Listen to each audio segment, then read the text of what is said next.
Alors, les Ateliers Rivet est un établissement qui accueille 150 personnes à temps plein. On accueille des adultes de 20 à 60 ans présentant une déficience mentale avec pour certaines une déficience auditive associée.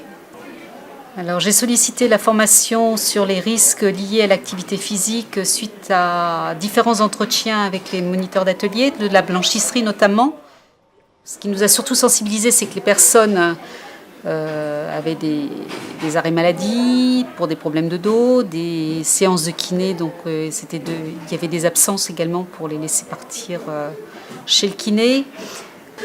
Et puis même en les observant au niveau de leur travail, on pouvait se rendre compte qu'ils prenaient des mauvaises positions. C'est quand même des gestes répétitifs, donc on faisait vraiment attention à leur santé, parce que c'est quelque chose qui est important, et que nous jugeons important au niveau de l'ESAT.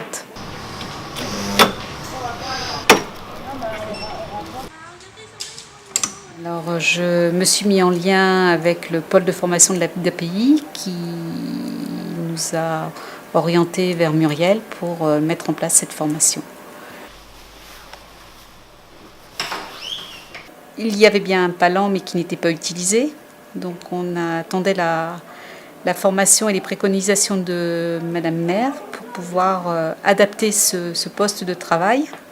Donc Sandrine, quand tu utilises le palan pour venir lever ton sac, à ton avis, tu fais moins d'efforts à quelle articulation? Des bras, sur les épaules et dans le dos. Et exactement, c'est pour ça que tu as tout intérêt à utiliser le palan. Tu auras moins facilement des tendinites au niveau des épaules ou des douleurs au niveau du dos. C'est exactement ça.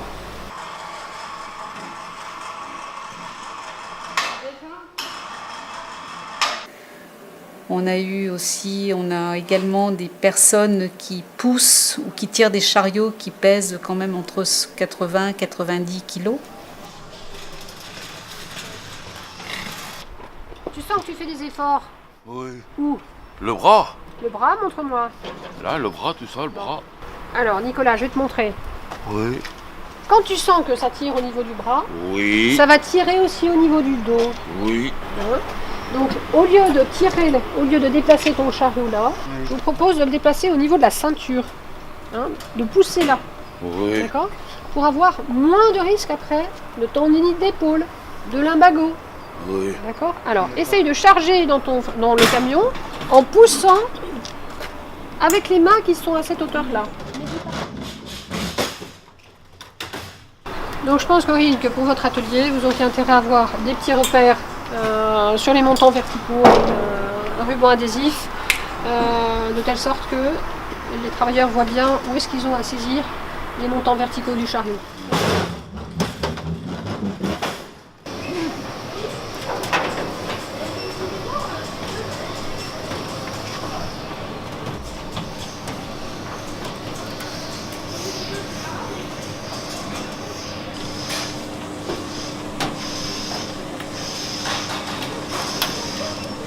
Michel, quand tu es là, que tu mets comme ça, d'accord? Ça tire où? Dans le dos, tu sens ça. Et après, tu mets le chariot comme ça contre. Voilà. En ayant le chariot tel qu'il est positionné là, perpendiculaire à la machine, on va vraiment réduire les troubles musculo-squelettiques, à la fois au niveau des épaules, des coudes, mais aussi au niveau du dos.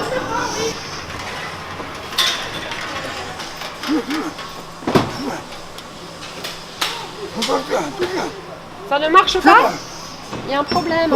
Il y a un problème. Ça fait mal aux épaules, ça fait mal au dos. Voilà.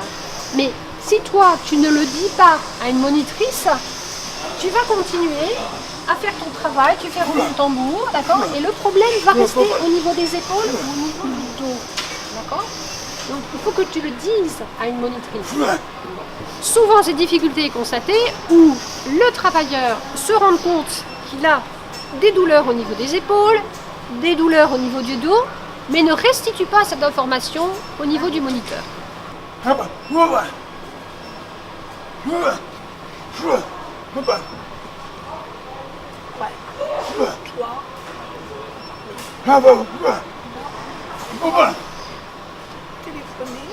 On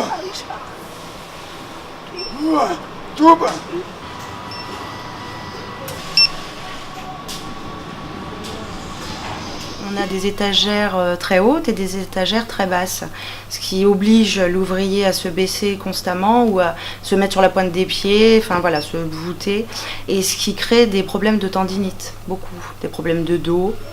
Voilà, on rencontre ce genre de problème. Tu peux me montrer à quel niveau? Là, là et celui-là. Alors, est-ce que tu as déjà été arrêté pour un problème comme Oui, ça? oui. J'étais arrêtée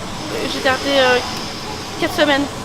Donc à la suite de la formation prévention, nous avons mis en place une alternance des ouvriers. On a formé plus d'ouvriers sur l'informatique, ce qui a permis de laisser les mêmes ouvriers qu'1h30 au lieu de les laisser une demi-journée, voire la journée. Sur l'atelier, Muriel a pu observer, nous conseiller, préconiser des moyens et voir avec le chef de production, les moniteurs et l'infirmière des points qui étaient critiques et essayer de voir pour mettre en place une amélioration. Je te propose, quand tu ouvres, de te mettre là avec les deux mains. Essaye voir. Parce que moi j'avais une tendinite à l'époque et on m'a soigné au niveau de la tendinite, mais des fois ça m'arrive que j'ai encore des douleurs à mon bras. Ouais. Et tu as été arrêtée pour ta tendinite? Non, même pas, non, elle m'a juste fait des soins chez la kiné, mais j'étais obligée de quand même travailler en blanchisserie, j'allais quand même au tri. Mais à l'époque il n'y avait pas le palan. Voilà, le palan, et maintenant qu'il y est, moi je le prends moi quand j'ai mal. Ouais. Et du coup, tu peux continuer à faire tu peux refaire du tri de linge depuis quel palan? Voilà, mais je vais doucement quand même, parce que des fois ça m'arrive encore d'avoir mal. Ouais. Non, mais c'est une bonne nouvelle, tu as pu reprendre du service à côté. Voilà, c'est ça. Ah, c'est palan. Voilà.